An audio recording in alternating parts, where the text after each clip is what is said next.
Hi guys, so for today's card I've been hoarding, I guess is the word, some of these panels of cardstock that I've been stamping and colouring and inking and doing all these sort of different techniques and just trying to play around with new product or old product or whatever it is.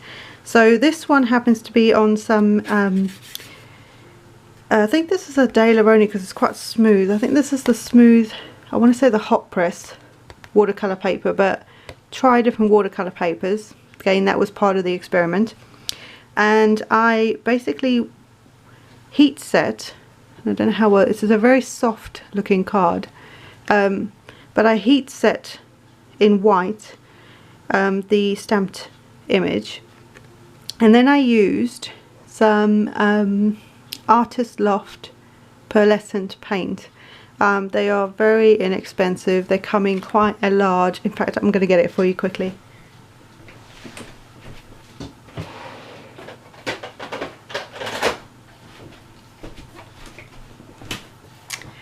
They come in a large palette, and there's however many colours in here, I can't remember, 36 maybe, 24, I don't know. 4, 1, 2, 3, 4, 5, 6, 7, 7, 4, 28 maybe? 7, 4, 28. Trying to do maths. Anyway, you get a good array of colours in here. Yeah, excuse the maths. And they're all pearlescent paints. Now I got these on special at Hobbycraft, and they were, I think they're normally about £7, which I still don't think is expensive. For it's a good, I think it's a good quality. It's not bad. And I paid, it was on special, I paid £3.50, so I thought, well, that's worth giving a go for you, you know, to check it out for you guys. It's not overly expensive, but I got to say I really like it, really like them. And so that's the what am I saying, the paints that I used to paint this in, including the background. So even the sky and the background for the grass where it's sitting on, all of it was using those paints. So I then have, so this piece I then cut down. So I have some standard sizes that I cut when I get new like watercolor paper or whatever it is, and I'll cut them to a standard load of sizes and, you know, get the most out of your piece of papers. And I then cut it down to suit the card once I've played around with it and done whatever I'm doing on it. So this one I've cut down to 3 3/4 across by 5, and then this is 1/4 inch bigger, so this is 4 by 5 1/4, and this is some Stampin' Up!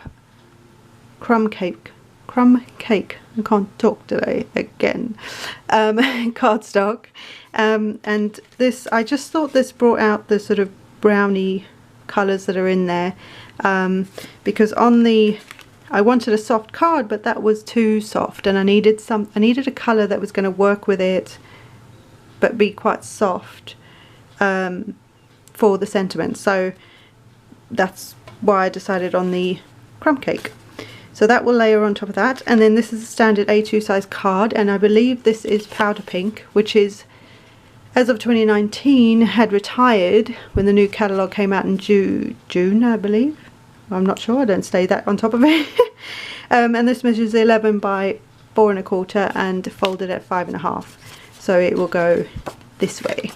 And again, I sometimes have standard cards already cut, ready to go. It's just what works for me. The stamp set I think this is in the catalogue still from 2019. I'll try and check that out for you and see if I can find it, but this is it's called Bright Wishes, so if you do have the stamp set, this is a nice way to use it. And yeah, it's just a, what's this called, cling mount stamp set, and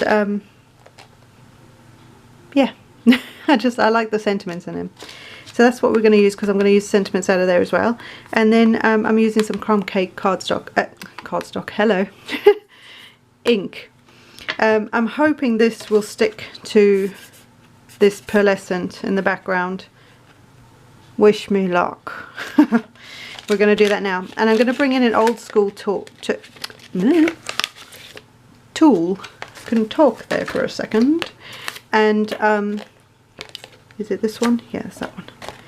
I'm going to bring in an old school tool to use, and that is a Stampin'. If you don't have one of these and you have like the Misty and all that sort of thing, that's great, because I have a couple of those style of things. I'll call them all Misties, I think, because that was the first one that came out. But if you have that style, that's great, but I actually think you need this as well. And the reason I say that, and that's not to make you buy more stuff, I promise, even though crafters always need more stuff, but the reason is when you've got a red rubber stamp or a rubber stamp, you can't see, even if that's the outline of the wording, say for example, or the sentiment, you can't see exactly where that is. So that might be cut slightly differently, so you think it's straight, but it's not. So that's why I sort of am putting that out there, that really I think you need this as well. If you don't have either, I would start with this one.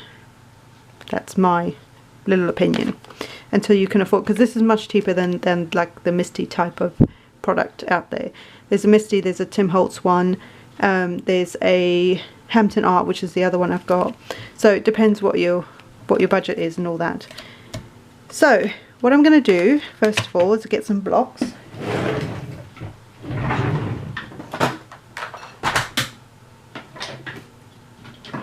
Which, of course, me being me, I totally forgot to actually draw. That's too small. Hello. Where's the other one? Oh, it's because I was working on something else. Always working on something else. Right, so put your stamp on your block. Don't worry about whether it's super straight or anything. That ain't gonna matter. And then I have a longer block here. And these are both Stampin' Up! Blocks. This is block H and this is block D, in case you need to know that. Now I want this one on the outside, so this one, well, I'll do the same on both, but anyway. So to hold this in place, and I just want to decide where I want this. I think I want it up there, so I'm going to tape this down slightly with some washi, if I can find it. Right, so this is just, and in fact I'm going to do an even older school trick, because I don't want to ruin this front panel, right? So this is just some old washi tape. I don't use washi tape for what it's meant for. So occasionally I put it on like envelopes and that. So did you see how I just wrapped that around? That's old school. If you if you were in the 80s, born in the 80s or 70s, 80s, whatever, you'll know what that is. So I've just basically doubled back on itself so that it creates a bit of a sticky thing. So that's just to hold it in place so this doesn't move, right? And then what you're going to do is you're going to take, I probably shouldn't have stuck that down just yet, but that's fine. So what you're going to do, you're going to take your Stampin' Majig, in fact let me get this out of the way. You're going to take your Stampin' Majig, and there's a little corner here. Then on this plastic thing, this will come with it, there's like a smoother side and a rough side. You're going to put the rough side up, and that actually, you pop it into the corner here. Now hopefully you can sort of see this, but then you're going to get your ink ready. You're going to have your stamp ready. Now I can see that's not straight. The wording itself wasn't straight, sorry. So I must have twisted the stamp. So just make sure you've put that on as close to straight as possible. But the actual sentiment is not going to make any difference when we do this. Then you're going to hold this and your plastic, because you don't want it to move out of that corner. You're going to ink up. And this doesn't matter how good it is.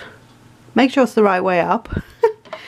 Put the corner of the block into the corner of the Stampin' Majig, and then just slide it down, and that gives you your image. Hopefully you can see this. You can see it better in real life, just in case you guys can't see. And also I'm using a brown, so it's maybe not as clear. Then we're going to take our makeshift sticky backed piece, and I'm just going to pop that here, and hopefully you guys will be able to see what I'm doing. So now what you're going to do is you're going to take your new like template where the words are, your sentiment is, and because you can see through this, you're going to line that up you're going to put your sentiment where you want it on your panel, your piece of cardstock. So, and I'm not the best at lining things up, you guys know that, but I'm going to line it up as best I can. And then while it's when the sentiment is lined up, forget how straight this piece is. When that sentiment is lined up where you want it on your image, you're going to pop your Stampin' Majig handle in so that the corner of the plastic is in the corner of your Stampin' Majig, like we did to start with. And then you're going to hold this handle in place and remove your plastic sheet. Then you're going to take your stamp that you haven't done anything with, you're going to re-ink it, make sure it's the right way up, and then you're going to pop the block in the corner like we did before and just slide it down onto your image. Now I don't know whether that's actually going to dry on there but there you go, it's on there. Does look a little wet, like I say, because this is all pearlescent. I don't know how well it's going to stick and stay there, so we'll see. So I'm going to put this to one side to see if it will dry. I am going to get rid of this though, I don't need this tape on the back here. Get rid of that. Oh, I probably should have kept that for the other one. That's okay. I'm just going to pop this to one side, and then we are going to bring in, get rid of that as well. I'm going to bring in the actual card base, and I'm going to open this up, and we're going to do a very similar thing. So if you want to take some of the tack off some tape, just roll it over your hand a few times. You can put it on your clothes, that works too. So I'm just going to pop this here. I'm just going to gently hold that in place there. So yes, you have that sentiment there, so we're going to turn this round just so that we've got a new one. And I'm not actually working on the card yet. I've got the second stamp that I want to go on the inside. So same thing again, I'm going to just gently ink that up. I've got the corner of the panel in the corner of the handle, and I'm just going to go like so. Now you can see, this is quite a good example, if I can get it, that actually that isn't, I don't know how well you're going to see this, sorry, that isn't actually straight. So that's where one of these actually comes in handy, I think, and why I think you need that as well. So I'm going to line up, so hopefully you can see how squonk this piece of plastic is. So I'm trying to line the sentiment up straight, and that's, to me, somewhat straight. We're going to go with it, but do you see how squonk that is? So that means that my sentiment would have been wonky as well. I'm not saying this is going to be perfectly straight either, because I'm not good with lining up, but we're going to wing it. And that's going in there. There you go. Now I can actually see on the stamp that the wording or the sentiment isn't actually straight with the line, the edge of the stamp. It is actually skew on that cutout, so that's where this comes in so handy, guys. And that's why I think that you should have one, as well as, like, you know, the Misty type of product. I genuinely think that that's a good idea. Right, so this video's gone on long enough now. Woo. So that should be fine. That should dry nicely. So I'm just to allow this a little more time. Looks pretty dry. I'm just going to start from this side up, and I'm just going to add this panel on. Ooh.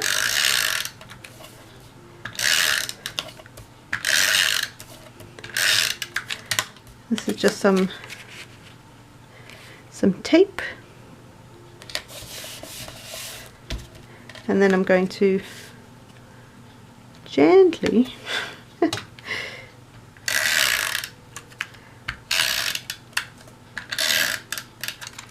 add some tape on here, trying not to move it too much. Oh, she puts her finger in it. Oh no, I think it's dry. Because this was a watercoloured piece I am going to put some extra tape on it just so that it stops the warping a bit. And then we're going to put this in here. And again, somewhat straight. And voila! One cute little card using a Stampin'-Magic. And obviously some pearlescent paper. But I just thought it was really soft. I'm chuffed that that worked over the pearlescent, so that's quite good to know if you have a lot of Stampin' Up! Product and ink. That's quite handy to know that it works over, I don't know about all of them, but it definitely works over the Artist Loft. So there you go, guys. Hopefully that was, you know, a good idea of how this all works. So there you go. One very soft, and actually I have a friend who I could easily send this card to. So sometimes that's a nice thing to do. I will see you in the next one, guys.